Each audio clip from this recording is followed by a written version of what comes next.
Welcome to Merseyside in the Movies. Since it's Christmas week, I thought this would be the perfect time to look at one of the greatest festive stories of them all and its relationship with Liverpool and the silver screen.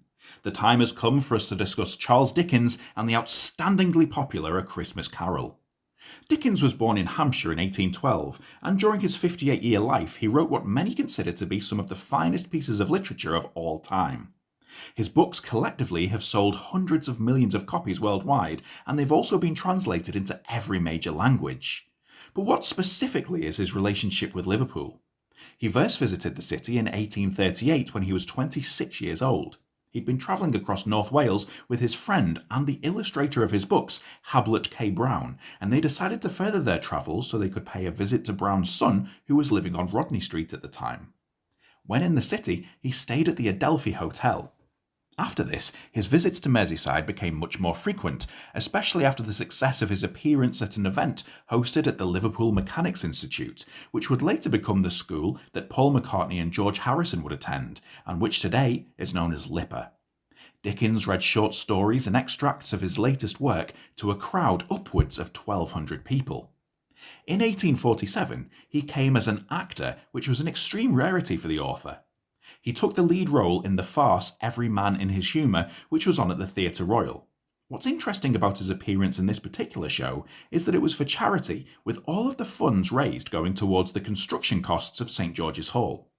Dickens's love for Liverpool was becoming more evident, as he would frequently give to charities in the area, and his philanthropy in the region was also well documented.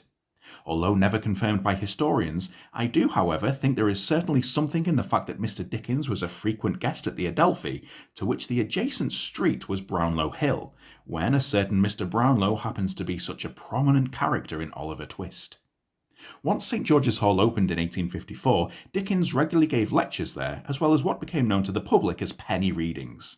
Audience members would pay a penny, and he would then read extracts of his books, sometimes upwards of 5 hours, to a captivated audience who would be hanging on his every word. In letters which were on display in the Dickens Museum in London, he would often refer to St George's Hall as his favourite building to give talks in. His final visit to Liverpool came in April 1869, just a year before his death.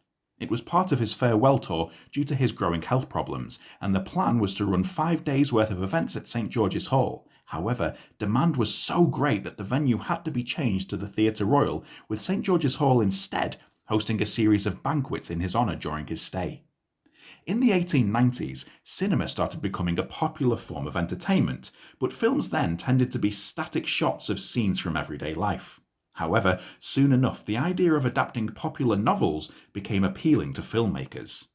One of the earliest fictional films in existence was A Christmas Carol. It was made in 1901, and it's the first of over 100 classic Dickens adaptations that we know of today. It's certainly one of the most cinematically adapted books of all time. Over the years, many actors have committed their interpretation of Ebenezer Scrooge to celluloid. Actors including Seymour Hicks, Alistair Sim, Patrick Stewart, Kelsey Grammer, Reginald Owen, Albert Finney, Jim Carrey, Guy Pearce, Lionel Barrymore, George C. Scott, and of course Michael Caine. The variety of adaptations is great. There have been live-action versions as well as animated and CGI. Some adaptations have been faithful to the original source material, whilst others have merely used it for a loose narrative. Some are set in the original Victorian setting, whilst others have shifted to the present day and even in a few instances the future. There has also been numerous versions which have been presented as fully blown musicals with troupes of impressive dancers giving the London set story the full Hollywood treatment. What I particularly love about it is that there is a favourite version out there for everyone. Having worked through many of them over the years, my personal favourites are Scrooge from 1951, which stars Alistair Sim. This was the first truly great adaptation, with Sim, in my opinion, being the first actor to portray Ebenezer as a real person rather than just as a caricature of a miser. Albert Finney's all-singing, all-dancing version of Scrooge from 1970 is also well worth a watch, especially due to the inclusion of the always wonderful Alec Guinness as Marley's ghost. But of course, the ultimate version is Walt Disney's 1992 effort, The Muppet Christmas Carol.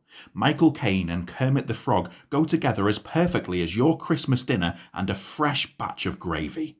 The songs are magical, the casting inspired, and what's especially brilliant about this version is that Charles Dickens himself appears in the film as the narrator. You will never feel as much love for a bunch of felt puppets at any other time in your life than when watching this film. If you'd like to know more about Liverpool's relationship with the silver screen, then you can join me for a walking tour of the city's film locations when we're out of lockdown. I've been Gary from Real Tours, and I'll see you next time on Merseyside in the Movies.